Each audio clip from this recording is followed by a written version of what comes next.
En Afrique, jusqu'à 20 ans, les gens se considèrent comme des gosses. C'est qu'une maladie grave. À 20 ans, tu sais que tu pouvais déjà être marié. Ma mère s'est mariée à 18 ans. Les rois dans la Bible, certains, ils avaient quel âge? Mais tu as 30 ans, tu réfléchis comme quelqu'un qui a 15 ans. Tu as 30 ans, d'ailleurs, tout ce qui est réflexion, tu n'aimes pas. La preuve, toi, tu ne regardes que les vidéos de quelques secondes. Une vidéo d'1 heure du temps, où il y a la profondeur, toi, tu ne suis pas. Lire un livre, toi, tu ne lis pas. Mais tu as 30 ans, tu aimes que des blagues, et des blagues, et des blagues. Tu vas nourrir tes enfants avec les blagues. Tu vas éduquer tes enfants avec les blagues. Tu vas diriger ce pays avec des blagues. Une nation des blagueurs. Tolobéléla, tolobéléla. Et les païens peuvent être comme ça, pas nous les chrétiens. Nous devons démontrer par notre manière de réfléchir que nous avons le Saint-Esprit. De sorte même chez vous à la maison, on pose la question à tes parents qui t'éduquent. Le Saint-Esprit. Et réfléchissez. Est-ce que vous réfléchissez sur votre pays? Tu réfléchis sur ton avenir? Tu réfléchis sur l'église? Tu réfléchis sur ta destinée, sur ton potentiel, sur ta vie, sur ton devenir dans 5 ans, dans 10 ans? À l'âge de 21 ans, j'avais écrit, si, quand j'aurai 40 ans, je n'ai pas fait ça, ça et ça, j'ai échoué. J'ai écrit. À 40 ans, je suis allé lire. J'ai fait tout ce que j'avais écrit, que je devais faire à 40 ans. Et il y a des choses que je dois faire quand j'aurai 50 ans. Si j'ai 50 ans et je n'ai pas fait ça, j'ai échoué.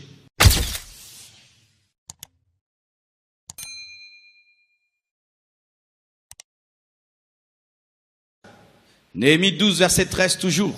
Je sortis de nuit par la porte de la vallée et je me dirigeais contre la source du dragon et vers la porte du fumier, considérant les murailles en ruine de Jérusalem et réfléchissant à ces portes consumées par le feu. Réfléchissant. Un leader réfléchit. Si tu n'as pas de bureau, trouve-toi un endroit pour réfléchir.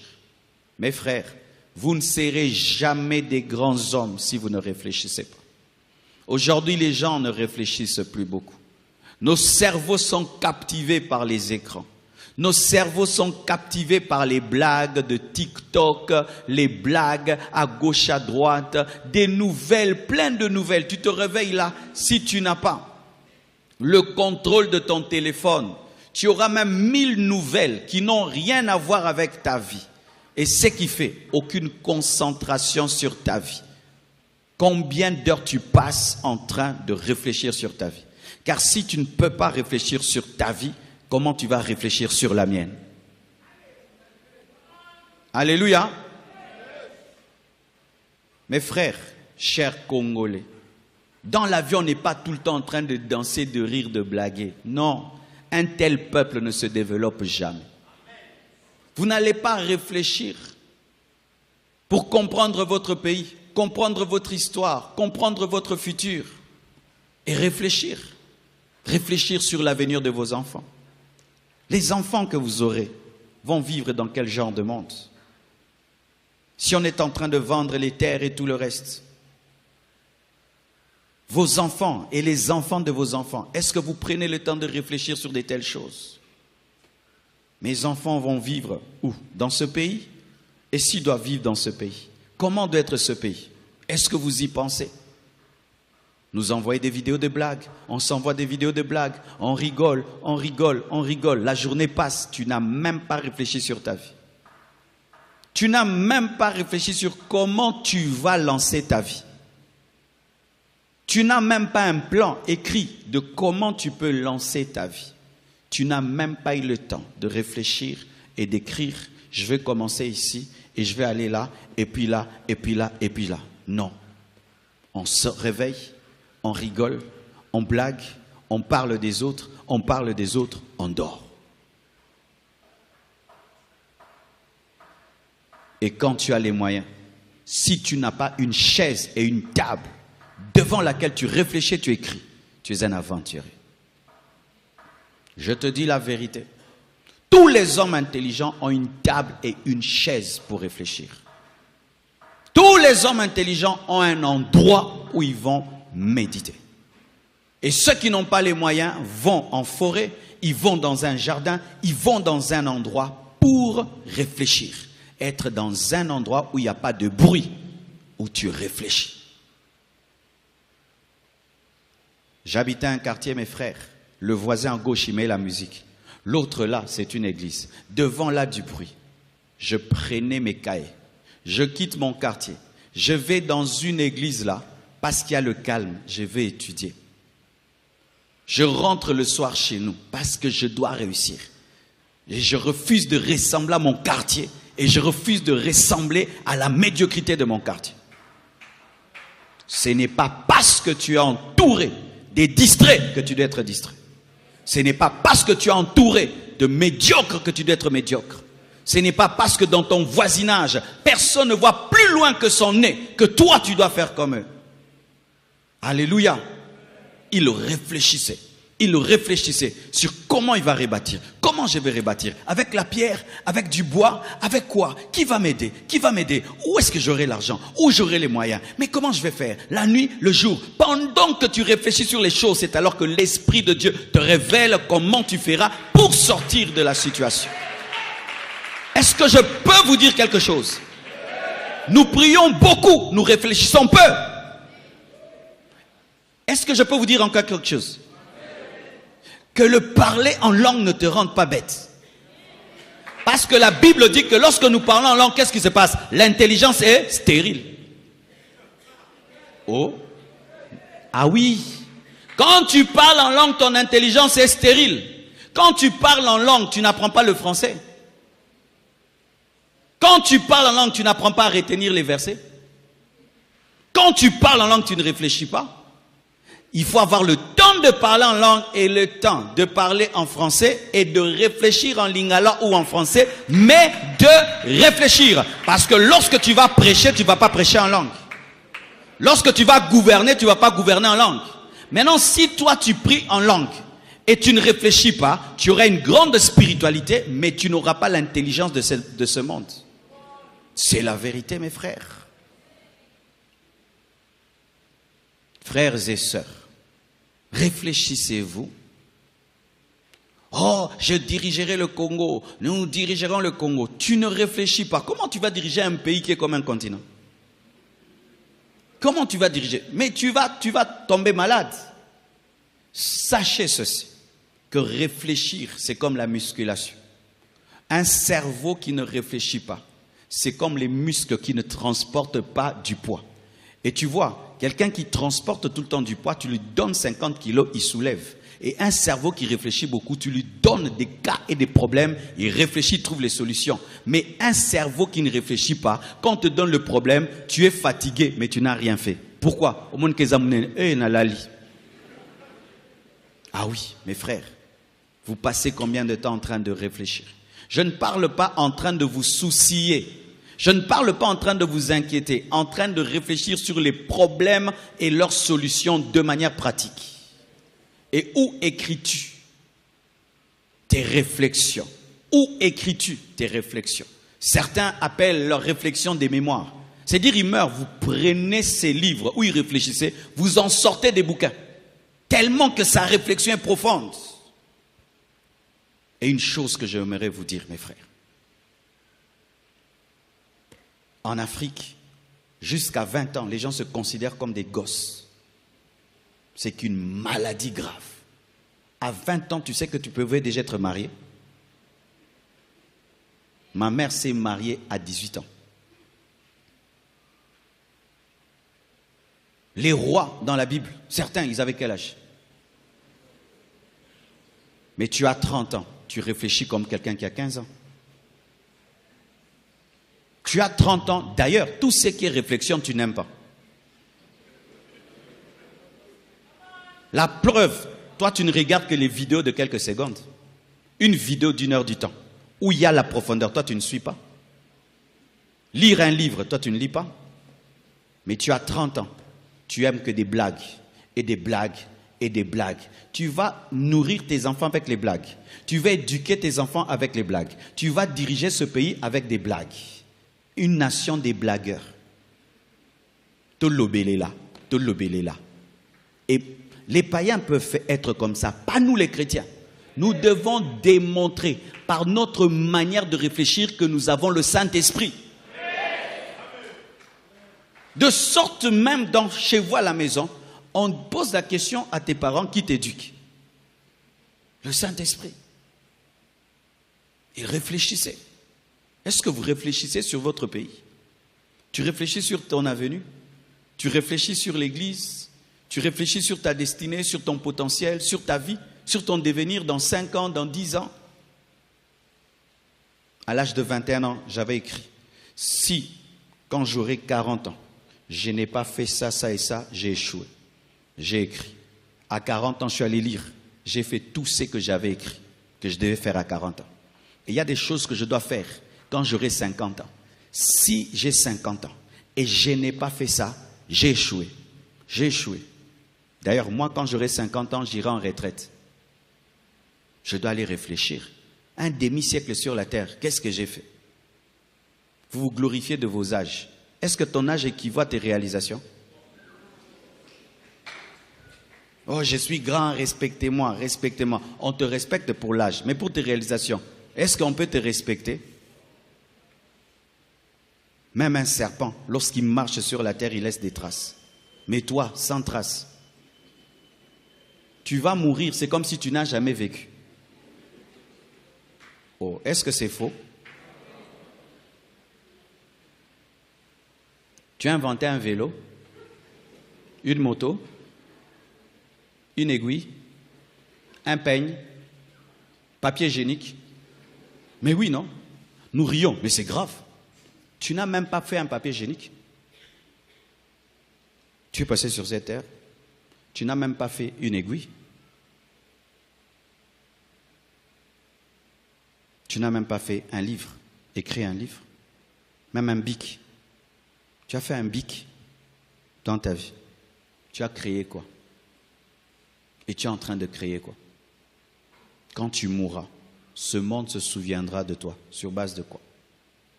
Réfléchissez-vous sur ça. C'est ce qui déclenche le réveil dans les cœurs d'un homme. Quand j'ai compris ça, j'ai dit à mes parents, je quitte votre maison. J'ai trop grandi. J'avais 24 ans. J'ai trouvé que j'étais trop grand pour habiter chez mon père et qu'il puisse me nourrir. J'ai dit, je dois quitter cette maison. Je dois commencer ma vie. Et si je veux commencer par terre, je vais dormir par terre. Mais je dois commencer ma vie. Parce que j'ai réfléchi. J'étais l'aîné de la famille. Vous réfléchissez, mes frères. Vous savez, il y a une maladie. Aujourd'hui en Afrique, c'est quoi? C'est que quand tu veux réfléchir, du coup, tu t'arranges pour sortir de la réflexion. Pourquoi? Parce qu'elle te met face à ta vie. Nous nous droguons. Nous nous droguons des blagues et beaucoup d'informations sur Internet pour ne pas voir notre vie en face. Regarde ta vie en face. Qu'est-ce que tu es en train de réaliser? Regarde ta vie en face. Ce monde se souviendra de quoi? Sur base de quoi? De toi. Sur base de quoi? Ce pays se souviendra de toi. Sur base de quoi? Ta famille se souviendra de toi. Sur base de quoi? Réfléchissez. Tu as deux mains, comme Bill Gates. Tu as deux mains, comme le pilote de l'air. Tu as deux mains, comme Elon Musk. Tu as des pieds, comme Lionel Messi. Tu as une bouche comme Paul, comme Pierre, comme Moïse, comme David. Tu as le Saint-Esprit, comme Billy Graham, comme Reinhard Bonk, comme Osborne, le même Saint-Esprit. Tu fais quoi? Tu fais quoi? Jour après jour, tu te réveilles et tu dors. Tu te réveilles et tu dors. Et tu ne remarques pas que ta vie ne change pas. Tu sais pourquoi ta vie ne change pas? Ton niveau de réflexion ne change pas.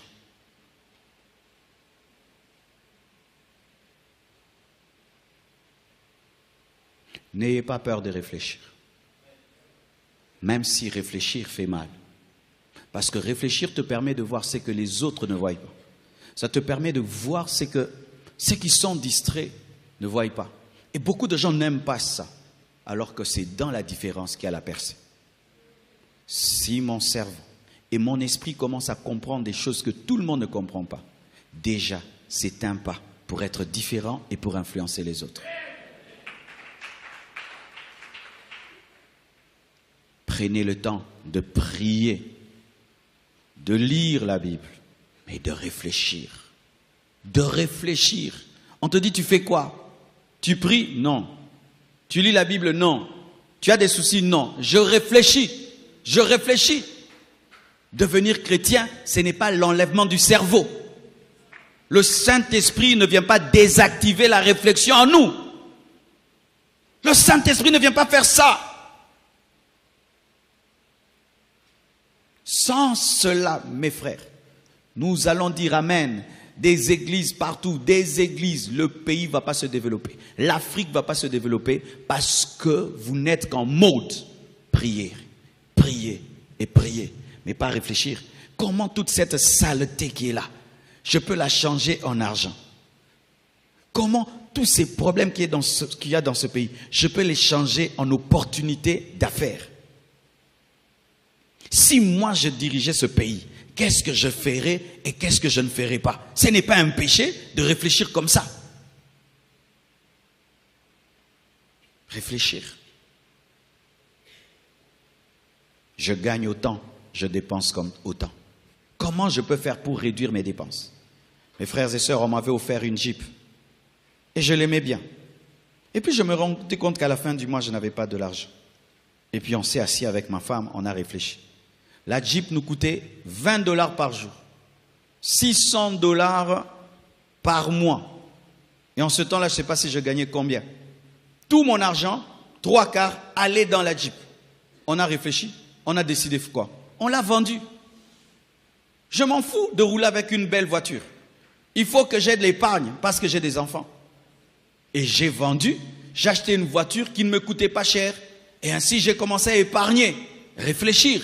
Mais toi, tu vas chasser l'esprit de pauvreté et de stagnation et des blocages et la sorcellerie du quartier, alors que ta sorcellerie, c'est ta voiture. Alléluia. Ton téléphone te coûte combien par mois? En mégas, en unités. Tu gagnes combien et tu dépenses combien? Les mégas que tu dépenses, ils t'ont fait entrer l'argent, tu ne réfléchis pas. Méga, méga, méga. Mais l'argent de méga, commence une boutique, vend du pain, au lieu d'être tout le temps sur Internet pour rien. Réfléchir, réfléchir.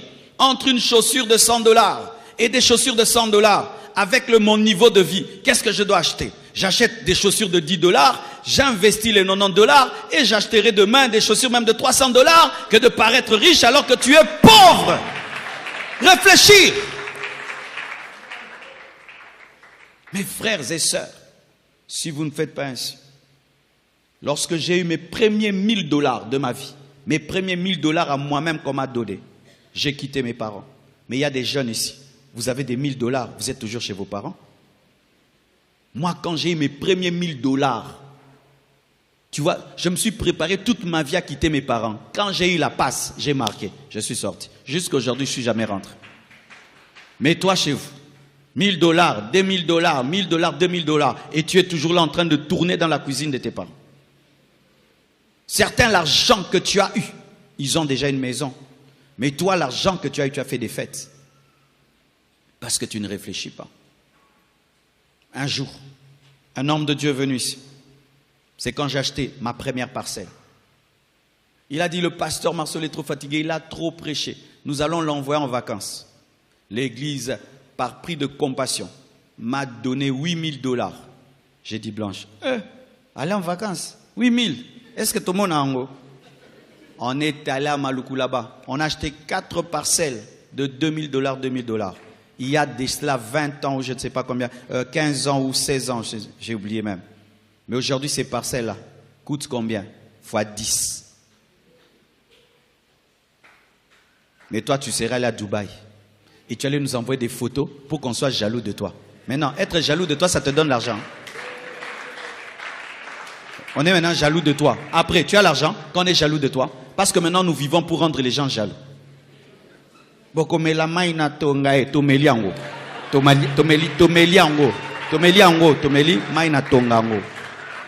En français, on a bu l'eau de l'aiguille. L'eau de l'aiguille. Il y a des choses qui ne se disent qu'en français, qu'en lingala. Oui, pour rendre les gens jaloux. Alors que c'est l'opportunité pour que tu commences ta boutique. Il y a un homme qui est venu dans ce pays avec $20. Aujourd'hui, c'est un millionnaire. Hein? Pendant que toi, tu joues avec l'argent. Lui, il épargne. Il boit du lait et du pain. Seulement, il épargne. Et puis, il devient un grand homme. Oh, il a la sorcellerie. Il est plus intelligent que toi. La plupart des grands qui sont en train de monter aujourd'hui aux États-Unis, quand tu étudies leur histoire, presque tous ont commencé leur entreprise en dormant par terre dans le bureau, en train de réfléchir, que ce soit Microsoft, que ce soit Facebook, que ce soit